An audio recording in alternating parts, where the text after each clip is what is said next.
وسلام على عباده الذين اصطفى أما بعد أعوذ بالله من الشيطان الرجيم بسم الله الرحمن الرحيم وأوحينا إلى أم موسى أن أرضعيه فإذا خفت عليه فألقيه في اليم ولا تخافي ولا تحزني إنا رادوه إليك وجاعلوه من المرسلين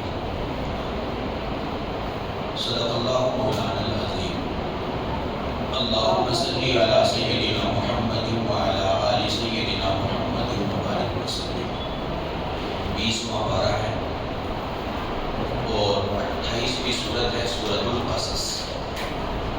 سورۃ قصص کی 7ویں آیت میں نے آپ کے سامنے پڑھی ہے. اس میں اللہ تعالیٰ فرما رہے ہیں موسیٰ علیہ السلام کی والدہ کو. جب موسیٰ علیہ السلام پیدا ہوئے تو یہ وہ وقت تھا جب فرعون کو نجومیوں نے بتلا دیا تھا کہ ایک شخص بچہ پیدا ہونے والا ہے اور وہ تمہاری حکومت کے زوال کا سبب بنے گا. تو فرعون نے اس ڈر سے بنی اسرائیل کے تمام بچوں کو قتل کرانا شروع کر دیا. بنی اسرائیل کے گھر میں جو بھی بچہ پیدا ہوتا اس کو قتل کر دیا جاتا تھا. لاکھوں بچے قتل ہوئے. اللہ تعالیٰ نے موسیٰ علیہ السلام کو پیدا کرنا تھا اور جب اللہ تعالیٰ فیصلہ فرماتے ہیں ارادہ کرتے ہیں تو رکاوٹ کوئی نہیں کر سکتا ہے. چنانچہ موسیٰ علیہ السلام پیدا ہوئے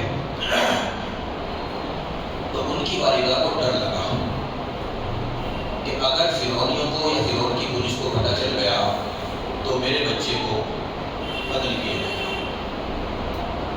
اللہ تعالیٰ نے موسیٰ علیہ السلام کی والدہ کی طرف وحی بھیجی. وحی کا مطلب یہاں پہ وہ وحی نہیں جو نبیوں کی طرف بھیجی جاتی ہے. ان کے دل میں بات ڈالی القا کیا. وَأَوْحَيْنَا إِلَىٰ أُمِّ مُوسَىٰ أَنْ أَرْضِعِيهِ ہم نے موسیٰ علیہ السلام کی والدہ کی طرف وحی بھیجی کہ اس کو دودھ پلاؤ. ڈرو. فَإِذَا خِفْتِ عَلَيْهِ جب تمہیں اس کی جان کا ڈر لگے فَأَلْقِيهِ فِي الْيَمِّ تو اسے دریا میں ڈال دینا. دیکھیں آپ کیسی عجیب بات ہے. جب اس کی جان کا ڈر لگے کہ فرعونی اسے آگے لے جا رہے ہیں پکڑ رہے ہیں تو اس کو اٹھا کے دریا میں ڈال دیں. اور دریا میں بھی کیسے؟ ایک صندوق بناؤ, صندوق میں اس بچے کو رکھو اور صندوق کو بند کرو اور اس صندوق کو دریا میں ڈالو. ذہن میں سوال پیدا ہوتا ہے کہ یا اللہ یہ جو آپ حکم دے رہی ہیں صندوق میں رکھ کر دریا میں ڈالنے کا, یہ بچانے کا حکم ہے کہ مارنے کا حکم ہے؟ جی اگر مارنے والا حکم ہے تو پھر تو یہی ٹھیک ہے, اور بچانے والا اگر حکم ہے تو جس صندوق میں اس بچے کو رکھا جائے گا اگر اس کو کھلا چھوڑیں, سوراخ چھوڑیں اس میں تو پانی اندر جائے گا, بچہ ڈوب کے مرے گا. اور اگر اس کو ایسا بند کریں کہ اندر پانی نہ جائے, ہوا نہ جائے تو بچہ دم کے مر جائے گا. تو بچنے کے تو چانس ہی نہیں ہے.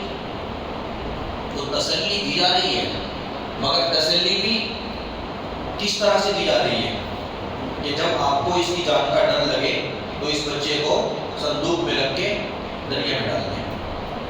پھر کیا فرمایا اللہ پاک نے اِنَّا رَادُّوهُ إِلَيْكِ وَلَا تَخَافِي وَلَا تَحْزَنِي نہ خوف کرنا نہ ڈرنا.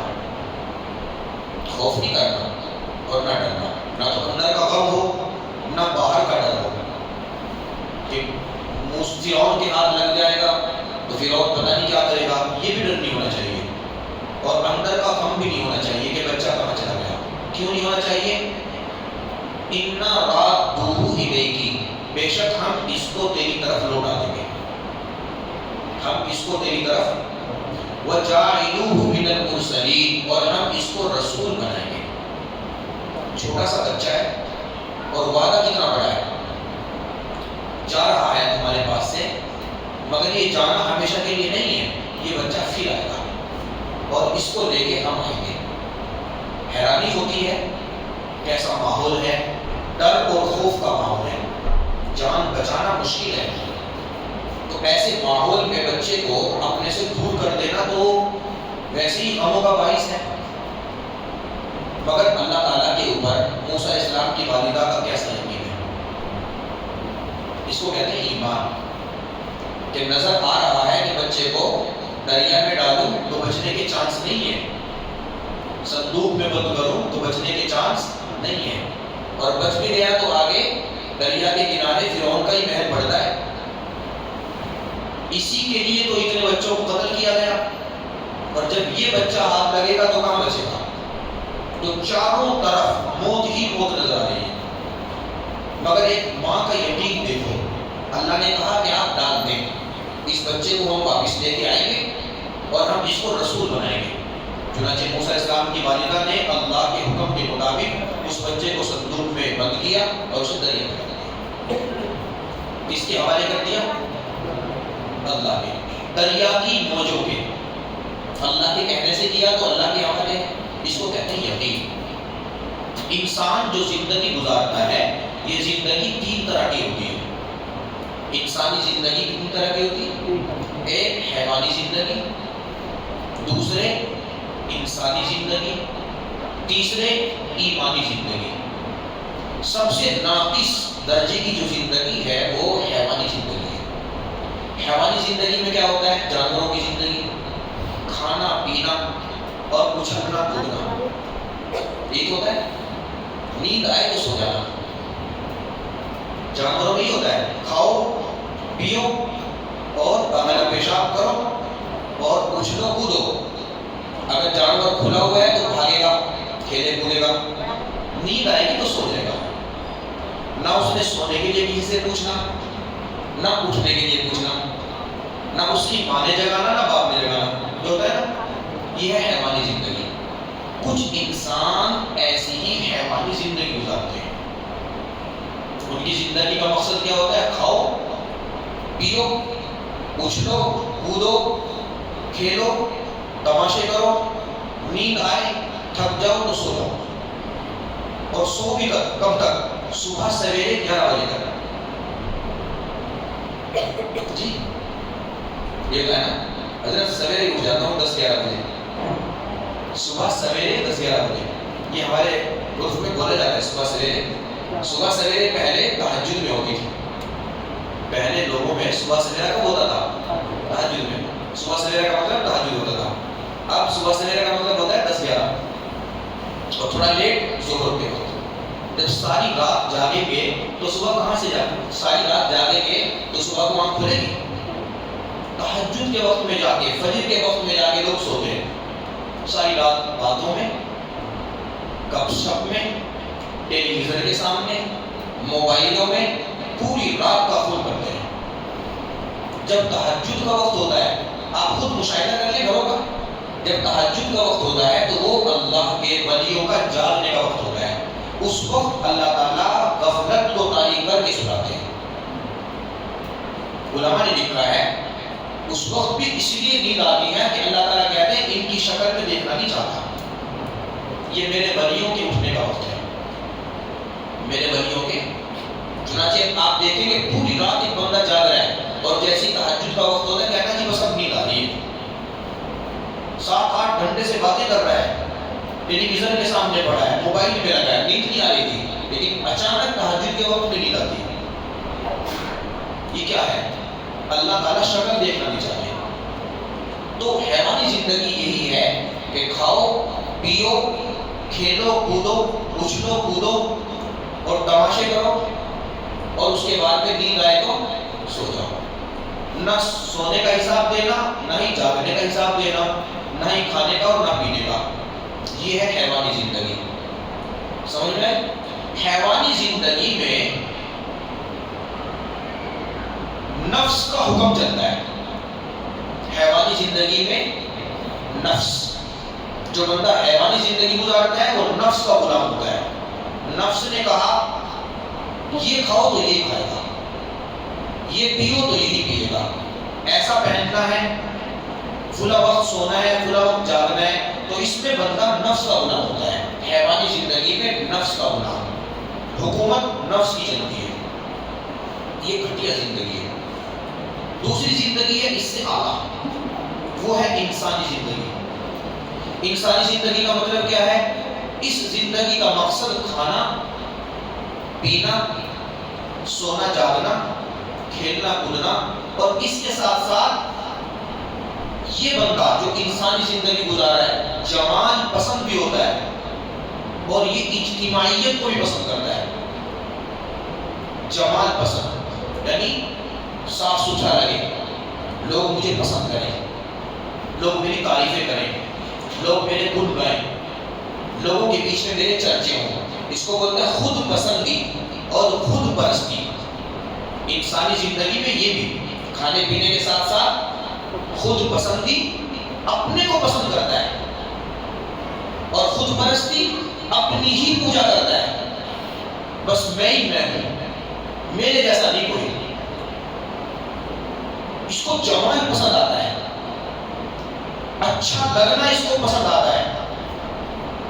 یہ لباس میں بھی اچھی پوشاک کا انتخاب کرتا ہے، کھانے میں بھی اچھے کھانوں کا انتخاب کرتا ہے، رہن سہن میں بھی اچھے مقام کا انتخاب کرتا ہے، سواری میں بھی اچھی سواری کا انتظام کرتا ہے. جمال پسند ہوتا ہے. اسی طرح اجتماعیت کو پسند کرتا ہے، میل جول کرتا ہے. یہ حیوانی زندگی میں نہیں ہوتا. میل جول پسند کرتا ہے، دائرہ ہوتا ہے اس کا دوستی کا. یہ انسانی زندگی ہے. انسانی زندگی میں عقل کا راج چلتا ہے. کس کا چلتا ہے؟ سن رہے ہیں غور سے؟ حیوانی زندگی میں کس کا راج چلتا ہے؟ نفس کا. وہاں نفس کی غلامی ہے. اور انسانی زندگی میں عقل کی غلامی ہوتی ہے. عقل کہے کہ اچھا تو یہ اچھا، عقل کہے کہ یہ ٹھیک نہیں تو ٹھیک نہیں. بس اتنا ہی ہے. اگلی دنیا میں مرنے کے بعد دوبارہ پیدا ہونا نہیں ہونا، حساب محاسبہ ہے نہیں ہے، اس سے کوئی سروکار نہیں ہوتا ہے. بس اس نے یہی کرنا ہے، اسی ترتیب سے اپنی زندگی گزارنی ہے. جب یہ کوئی اچھا کام کرتا ہے تو یہ چاہتا ہے کہ میرے کاموں کا چرچا ہو. بتا کے کرتا ہے، شہرت اس کو پسند ہے. یہ انسانی زندگی ہے. اور اس زندگی میں، انسانی زندگی میں کیونکہ عقل کی حکمرانی ہوتی ہے تو عقل قدم قدم پر اس کو ٹھوکر دیتی ہے. عقل قدم قدم پر اس کو ٹھوکر دیتی ہے. اس کے تعلق سے 2-4 روز پہلے میں نے بات عرض کی تھی. عقل کے تعلق سے عقل کی جہاں انتہا ہوتی ہے وہاں وحی کی ابتدا ہوتی ہے. عقل کی جہاں انتہا ہوتی ہے، عقل جہاں ختم ہوتی ہے نا، کام کرنا بند کرتی ہے، وہاں سے وحی کی شروعات ہوتی ہے. وحی وہاں سے رہنمائی، وہاں سے آگے وحی شروع کرتی ہے رہنمائی. تو ہم میں سے بعض حیوانی زندگی گزار رہے ہیں، بعض انسانی زندگی گزار رہے ہیں. نہ حیوانی زندگی مطلوب، نہ ہی انسانی زندگی مطلوب. تیسری زندگی ہے ایمانی زندگی. وہ زندگی مطلوب ہے. ایمانی زندگی مطلوب ہے. ایمانی زندگی میں کیا ہوتا ہے؟ ایمانی زندگی میں نہ تو نفس کی حکمرانی ہوتی، نہ ہی عقل کی حکمرانی ہوتی. اللہ کی بندگی ہوتی ہے اور قرآن کا حکم چلتا ہے، وحی کا حکم چلتا ہے. وحی کیا کہتی ہے؟ رہنمائی کرتی ہے. یہ بندہ ویسے چلتا ہے. اور ایمانی زندگی میں ایمان والا بندہ چھپنا پسند نہیں کرتا، مشہور ہونا پسند. سمجھ رہے ہو؟ انسانی زندگی میں چھپنا پسند کرتا ہے، چھپنا، دکھنا، ظاہر ہونا. اور ایمانی زندگی میں چھپنا پسند کرتا ہے. فرق سمجھ میں آیا؟ مثال سے بات سمجھ میں آتی ہے. ابوبکر صدیق رضی اللہ تعالیٰ کا دور خلافت ہے. ایک رجسٹر بنا ہوا ہے مدینہ منورہ میں. اس رجسٹر میں مدینے کی بیواؤں کے نام ہیں، جو بوڑھی ہوتے ہیں، بیوائیں ہیں، زیادہ عمر والی ہیں، اور ان کے نام کے ساتھ سامنے ایک خادم کا نام لکھا ہوا ہے. اس رجسٹر میں ایک بیوہ عورت جو بوڑھی ہے، بہت بوڑھی، اس کا نام ہے، مگر اس کے سامنے کسی کا نام نہیں۔ عمر فاروق رضی اللہ تعالیٰ کی نظر پڑی اس رجسٹر پر، تو دل میں بات آئی کہ شاید اس کی خدمت کے لیے کوئی متعین نہیں، اس لیے نام نہیں ہے سامنے۔ دور خلافت ہے ابو بکر کا، ابو بکر امیر المومنین ہے، چنانچہ انہوں نے طے کیا، پتہ لگایا کہ یہ بوڑھی عورت ہے کون۔ پتہ چلا کہ مسجد نبوی کے فاصلے پہ فلاں گھر میں رہتی ہے، کوئی بیوہ ہے، بوڑھی ہے، اکلوت اکیلی رہتی ہے، اس کا کوئی اپنا نہیں ہے، نہ اس کی اولاد، نہ بھائی بہن، نہ شوہر، کوئی نہیں۔ اب ابو بکر سے عمر فاروق رضی اللہ تعالیٰ نے طے کیا شاید اس کے لیے کوئی خادم یا نوکر نہیں ملا ہوگا، تو اس کی خدمت میں کیا کروں گا۔ اب وہ تہجد کے وقت میں نماز پڑھ کے تہجد کی،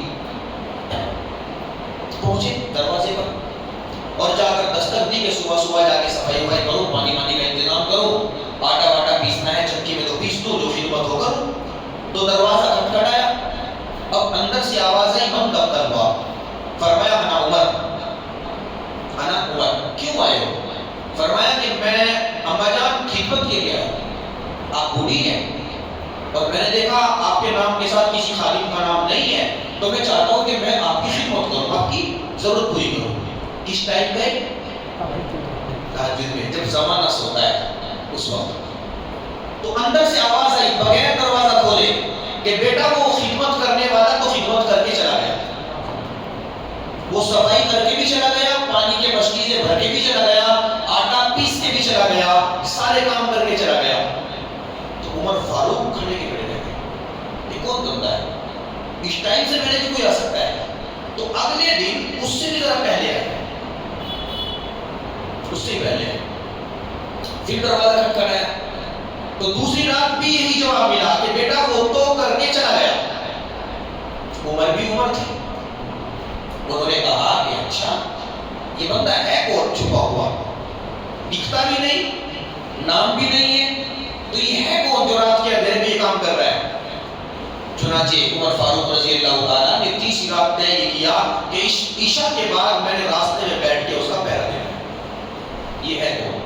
اب تیسری رات جب آئی تو یہ چھپ کے بیٹھے، اور ایک بندہ آیا ننگے پاؤں، پاؤں میں جوتے اور چپل بھی نہیں، ننگے پاؤں آہستہ خراما خراما چلتا ہوا سامنے سے جب گزرا تو اس کا پیچھا کیا کہا جاتا ہے، تو وہ دروازے میں پہنچے، آہستہ سے دروازہ کھٹکھٹایا، دروازہ کھلا، بغیر پوچھے دروازہ کھلا، کون ہے یہ نہیں پوچھا گیا، اس کا مطلب یہ وقت پہ آتے ہیں دروازہ کھل جاتا ہے۔ اندر گئے، سب کچھ کیا، جب واپس آئے اندھیرا تھا، جب کر کے کام نکلے تو عمر فاروق رضی اللہ تعالیٰ راستہ روک کے کھڑے ہو گئے، ہاں بھائی کون ہے ذرا مجھے بتائیں پہلے۔ کہ وہ جو قریب آئے دیکھا تو ابو بکر صدیق رضی اللہ تعالیٰ،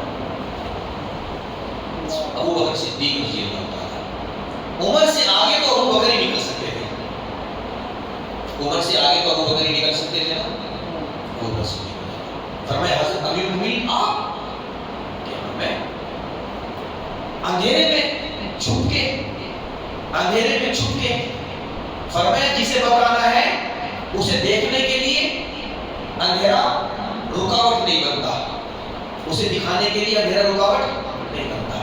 حضرت ننگے پاؤں، چپل بھی نہیں ہے، فرمایا اس لیے تاکہ چپلوں کی آہٹ سے لوگوں کے آرام میں خلل نہ پڑ جائے۔ جب چپل پہن کے چلوں گا تو ٹک ٹک کی آواز آئے گی نا، تو خدمت کرنے جا رہا ہوں مگر لوگوں کے آرام میں خلل ڈال رہا ہوں، یہ بھی کوئی خدمت ہوگی؟ خدمت کا مطلب ہوتا ہے آرام پہنچانا۔ خدمت کا مطلب کیا ہوتا ہے؟ بعض دفعہ ہم خدمت کے راستے تکلیف دے رہے ہوتے ہیں، یہ یاد رکھیں، خدمت کا مطلب ہوتا ہے جس کی خدمت میں آپ لگے ہیں اس کو قدم قدم پر آرام پہنچاؤ۔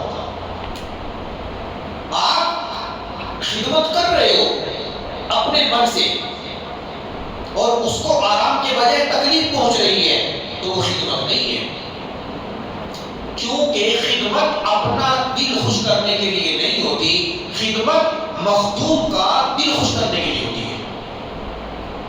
سمجھ میں آ رہی ہے؟ ابو بکر صدیق رضی اللہ تعالیٰ نے ہجرت کی رات وہ وہاں دودھ پیا تھا نا، ایک خاتون نے دودھ نکالا اور پیش کیا، اللہ کے نبی اور ابو بکر تھے، تو وہ کہتے ہیں اللہ کے لیے پہلے آپ سب پی لیں. حضور نے پیا. پہلے حضور خادموں کو پلاتے تھے مگر یہاں ابو بکر کی فرمائش پر پہلے پیا.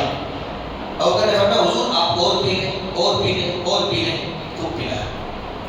ابو بکر کے الفاظ ہے کہ اللہ کے محبوب علیہ السلام نے اتنا دودھ پیا کہ میرا دل خوش ہو گیا. میرا دل خوش ہو گیا. سمجھ میں آتی؟ یہ محبت ہوتی ہے, خدمت ہوتی ہے. جب مدینہ منورہ پہنچے, وہاں پہنچنے کے بعد میں مدینے والے استقبال کے لیے نکلتے تھے. روز 8 دن سے انتظار کر رہے تھے. تو جب وہاں دیکھا اتنی بھیڑ ہے اور محبوب لمبا سفر کر کے آئے ہیں اور تھکے ہوئے ہیں, تو جب مسافہ اور معانقہ کرنے کے لیے بڑھنے لگے تو ابو بکر اللہ کے نبی سے آگے بڑھ کے مسافر معانقے کر رہے ہیں.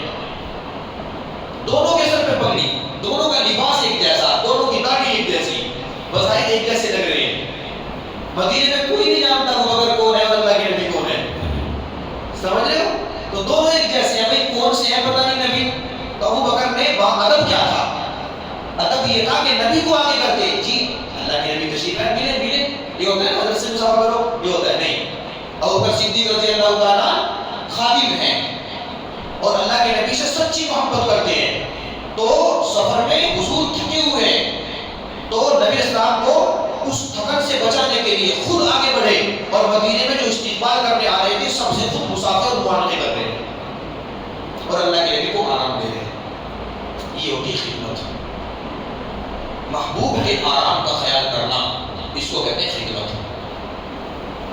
تو اب وہ جا رہے ہیں خدمت کے لیے اور چپل پہن کے جا رہے ہیں, ٹک ٹک کرتے جا رہے ہیں. تو جن گلیوں سے گزر رہے ہیں ان کے آرام میں خلل پڑ رہا ہے. تو یہ کیا خدمت ہوئی؟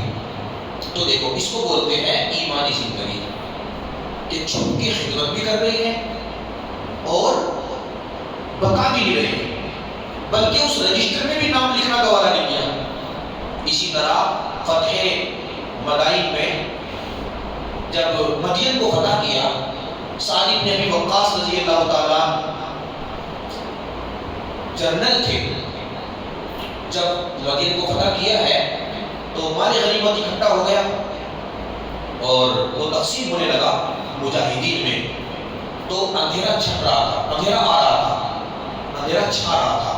تو ایک نوجوان آیا, نقاب اس کے چہرے کے اوپر, پگڑی اس نے باندھی ہوئی اور اس نے ایک کپڑے میں سے, ایک تھیلے میں سے ایک بڑا قیمتی ہار جو ان کا بادشاہ مرا تھا اس کے سر کا تاج تھا, وہ ہار میں تاج تھا اور اس میں موتی اور سونے چاندی اس میں جڑے ہوئے بہت قیمتی, اس نے لا کے وہ سعد بن وقاص کی خدمت میں پیش کر دیا کہ جی یہ اس کا بادشاہ کا تاج ہے.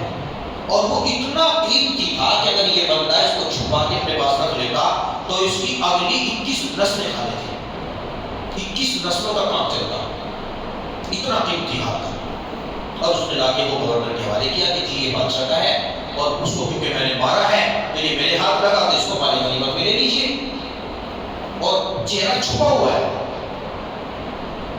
تو سعد بن ابی وقاص حیران ہے کہ نوجوان ہے اور اتنا قیمتی ہار لا کے دے رہا ہے. تو اس نے پوچھا کہ ارے نوجوان دیکھے اور چلنے لگا. پر میں ٹھہرو, نام تو بتاؤ, شکل تو دکھاؤ, اتنا بڑا کام کر کے جا رہے ہو, نام بتاؤ, شکل دکھاؤ. تو کہتا ہے کیوں؟ کہ مجھے پتا تو چلے کہ نوجوان ہے کون, اتنا بڑا کام کرنے والا جس کا ایمان اتنا مضبوط ہے. تو کہتا ہے آپ کو خوش کرنے کے لیے نہیں دے رہا ہوں, جس کو خوش کرنے کے لیے دے رہا ہوں وہ میرا نام بھی جانتا ہے اور وہ میرا چہرہ بھی پہچانتا ہے, بلکہ میرے باپ کا نام بھی جانتا ہے. بتاؤ یہ ایمانی زندگی تھی تبھی تو ممکن ہوا. ایمانی زندگی میں بندہ ایسے کرتا ہے اور چھپاتا ہے. ایمانی زندگی میں بندہ نیکی کرتا ہے اور چھپاتا ہے. انسانی زندگی میں کرتا ہے تو بتاتا ہے, 10 کو بتائے گا, لوگ میرے گھر رہے ہیں. ایمانی زندگی کے 4 اصول ہیں, غور سے سنیں. ایمانی زندگی کی پہچان کیسی ہوگی؟ میری زندگی حیوانی ہے, انسانی ہے یا حیوانی ہے, کیسے پتہ چلے گا؟ 4 اصول ہیں. حدیث پاک میں پیارے نبی حضرت محمد رسول اللہ صلی اللہ علیہ وسلم نے ارشاد فرمایا, من احب للہ, جو اللہ کے لیے محبت کرے بیٹی سے محبت کس لیے ہے؟ اللہ کے لیے. بیٹے سے محبت کس لیے ہے؟ اللہ کے لیے. ماں باپ سے محبت کس لیے ہے؟ اللہ کے لیے. پڑوسیوں سے محبت کس لیے ہے؟ اللہ کے لیے. جو محبت کرے اللہ کے لیے، ومن ابغض للہ، اور جو بغض رکھے، نفرت کرے، دشمنی کرے اللہ کے لیے، وہ اعطا للہ، اور جو دے تو اللہ کے لیے، ومنع للہ، اور جو روکے نہ دے، نہیں دینا اللہ کے لیے. یہ چار کام، محبت بھی اللہ کے لیے، اور نفرت اور دشمنی بھی اللہ کے لیے. نفس اور نفسانیت نہیں ہے. یہ اللہ کے لیے دشمنی کیسے ہوتی ہے؟ علی رضی اللہ تعالیٰ جنگ کے میدان میں جنگ کر رہے کافر کے ساتھ، اور اسے پچھاڑ کے اس کی چھاتی پہ بیٹھ گئے اور نیزہ اٹھایا اس کے سینے کے پار کرنے کے لیے. دشمن ہے، کافر ہے، جنگ کا میدان ہے، اور جیسے نیزہ ایسے اس کے سینے میں داخل کرنا چاہتے ہیں، اس نے منہ پہ تھوک دیا.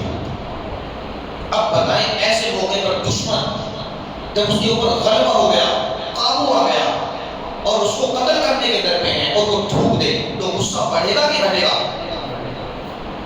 بڑھے گا نا. مگر علی رضی اللہ تعالیٰ کے منہ پہ جیسے تھوکا، علی رضی اللہ تعالیٰ نے نیزہ پھینکا اور سیدھے سے ادھر کی طرف بیٹھ کھڑے ہوئے. وہ حیران رہ گئے. اس نے کہا کہ میں نے تو غصہ بھڑکانے والا کام کیا تھا، آپ کا غصہ ٹھنڈا ہو گیا. تو سونے کی سیاہی سے نکلنے والی بات حضرت علی رضی اللہ تعالیٰ نے ارشاد فرمایا کہ ہاں تو نے غصہ بڑھانے والا کام کیا ہے، مگر میں جو تجھے تیرے سینے پہ چڑھ کے مار رہا تھا اپنی وجہ سے نہیں مار رہا تھا، اللہ کی وجہ سے مار رہا تھا. اور جب تو نے میرے منہ پہ تھوکا تو پہلے جو تیرے اوپر غصہ تھا وہ اللہ کے لیے تھا، جب تو نے منہ پہ تھوکا تو وہ غصہ میری اپنی ذات کی وجہ سے آ گیا تھا، تو میں اپنی ذات کی وجہ سے مارنا نہیں چاہتا تھا. کیسا کنٹرول تھا، سمجھ رہے ہو؟ اس کو بولتے ہیں اللہ کے لیے محبت اور اللہ کے لیے عداوت. ماروں گا تو اللہ کے لیے، اور پیار کروں گا تو اللہ کے لیے. میں اپنے ماں باپ سے کیوں پیار کرتا ہوں؟ کیونکہ اللہ نے ماں باپ سے پیار کرنے کو کا حکم دیا ہے. میں اپنی اولاد سے کیوں پیار کرتا ہوں؟ کیونکہ اللہ پاک نے اولاد سے پیار کرنے کا. بیوی سے کیوں پیار ہے؟ کہ اللہ نے پیار کرنے کا حکم دیا ہے. اور جن سے عداوت نفرت کا حکم دیا اسے نفرت ہے، اور جن کو دینے کا حکم دیا ان کو دیتا ہوں، جن سے روکنے کا حکم دیا ان کو ان سے روکتا ہوں. جب یہ چار اصول زندگی میں پائے گئے کہ میرا محبت کرنا، دشمنی کرنا، دینا اور روکنا اللہ کے لیے ہو جائے، فقد استکمل الایمان، اسی دن ایمان مکمل ہو جائے. اسی دن ایمان. پھر زندگی حیوانی زندگی سے نکل کے انسانی زندگی سے نکل کے ایمانی زندگی ہو گئی. اور یہ کب ہوگا؟ دن آ جائے گا جس موسیٰ اسلام کی بات لگا. پھر کیا ہوا؟ وہ بچہ تیرتا ہوا کہاں پہنچا ہے؟ فرعون کے محل میں پہنچ گیا. جس سے بچانے کا وعدہ تھا اسی کے محل میں پہنچا دیا، مگر وہاں کسی عورت کا دودھ نہ پی. بعد میں دودھ کو ہی بہانہ بنا کے اللہ پاک نے ماں کو وہاں پہنچایا، پھر اس بچے کو ماں کے حوالے کرایا. پھر فرعون کے محل سے اس کو تنخواہ بھی ملتی تھی، ماں کو اپنے بچے کو دودھ پلا رہی ہے اور فرعون سے تنخواہ پا رہی ہے. واہ میرے اللہ، کیا کہنے کی شان اتنی بڑی ہے. اس کو اللہ فرماتے ہیں وَحَرَّمْنَا عَلَيْهِ الْمَرَاضِعَ، ہم نے ان کے اوپر دودھ پلانے والی گایا ان کے دودھ کو حرام کر دیا تھا. موسیٰ آپ نے کسی کا دودھ نہیں پینا. ایک سے ایک آئی دودھ پلانے والی، موسیٰ علیہ السلام نے کسی کی پستان کو ہاتھ منہ نہیں لگایا. وَحَرَّمْنَا، ہم نے حرام کر دیا. فَقَالَتْ هَلْ أَدُلُّكُمْ عَلَىٰ أَهْلِ بَيْتٍ يَكْفُلُونَهُ لَكُمْ وَهُمْ لَهُ نَاصِحُونَ. پھر آگے اللہ فرماتے ہیں فَرَدَدْنَاهُ إِلَىٰ أُمِّهِ، پھر ہم نے موسیٰ علیہ السلام کو ان کی ماں کی طرف لوٹا دیا.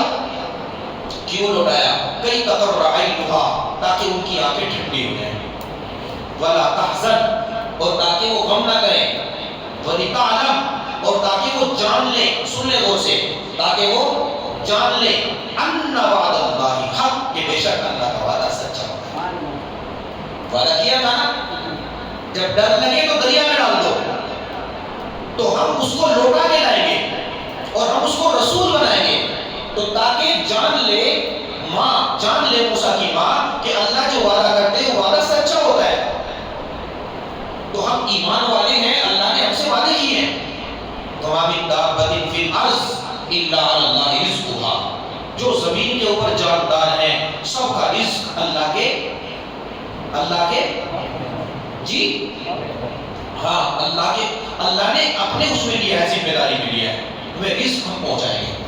رزق کی ذمہ داری اللہ کی ہے, رزق کی ذمہ داری. آپ حلال چھوڑ کے حرام راستے پہ کیوں چلے جا رہے ہیں؟ اللہ کی ذمہ داری ہے. وہ کہتے ہیں نا کوئی چرسی تھا, چرسی سمجھتے ہو نشری, تو وہ چرسی تھا کسی نوجوان سے مانگ رہا تھا کہ بھائی چند روپے دے دو, مجھے چرس پینی ہے, مجھے چرس پینی ہے. تو اس نے کہا کہ چرس کے لیے تو نہیں دوں گا, اگر کھانے کے لیے چاہیے تو دے دوں گا. چرس کے لیے تو نہیں دوں گا, نشے کے لیے کوئی دے گا, نشے کے لیے تو نہیں دوں گا, کھانے کے لیے چاہیے تو دے دیتا ہوں. اس نے کہا کہ نہیں, چرس کے لیے چاہیے. کھانا تو جس نے اپنی ذمہ داری میں لیا ہے وہ دیتا ہے, کھانے کی ذمہ داری جس نے اٹھائی ہے نا, کھانا تو وقت میں کھلاتا ہے. ضرورت چرس کی پڑ رہی ہے تو چرس کے لیے دو. اب وہ ایسے لجاجت سے مانگ رہا تھا کہ بے اختیار اس کی جیب سے پیسے نکلے, اب جیب میں گیا, اس نے نکال کے پیسے دے چلا. جب وہ چلا تو یہ بندہ دینے والا اس کے پیچھے پیچھے چلا, دیکھتا ہوں یہ جا رہا ہے, کرتا کیا ہے. بڑا چلا تو شہر میں کسی راستے سے گزر رہا تھا, سڑک سے, تو ایک جگہ کوئی فنکشن چل رہا تھا, فنکشن ہال میں شادی بیاہ تھی کوئی, اور سڑک کے دونوں طرف انتظام تھا, ادھر عورتوں کا ادھر مردوں کا.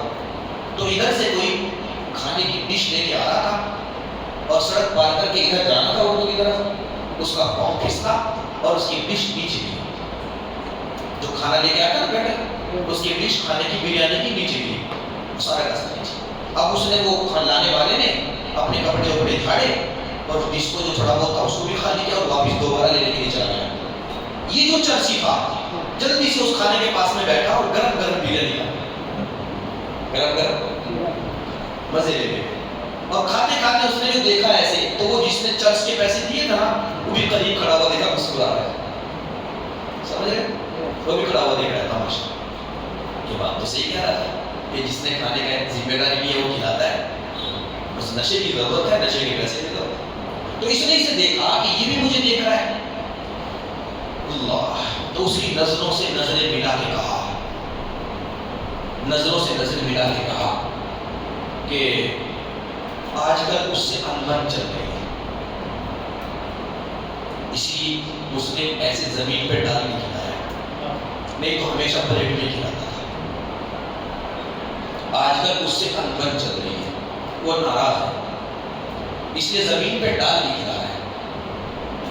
مگر اتنی بات ہے, قسم کھا کے کہتا ہوں, قریب ایسا ہے گناہوں کے باوجود کبھی بھوکا نہیں سمجھ لیتا.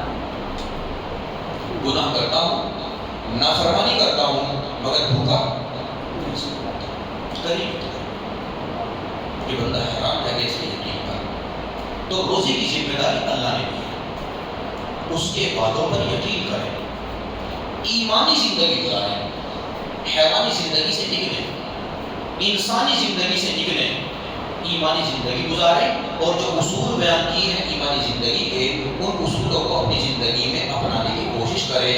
اللہ پاک ہم سب کو عمل کی توفیق نصیب فرمائے. وما علینا الا البلاغ. الحمدللہ رب العالمین. اللہم صلی علی سیدنا محمد وعلی آل سیدنا محمد وبارک وسلم. ربنا ظلمنا انفسنا وان لم تغفر لنا وترحمنا لنكونن من الخاسرين.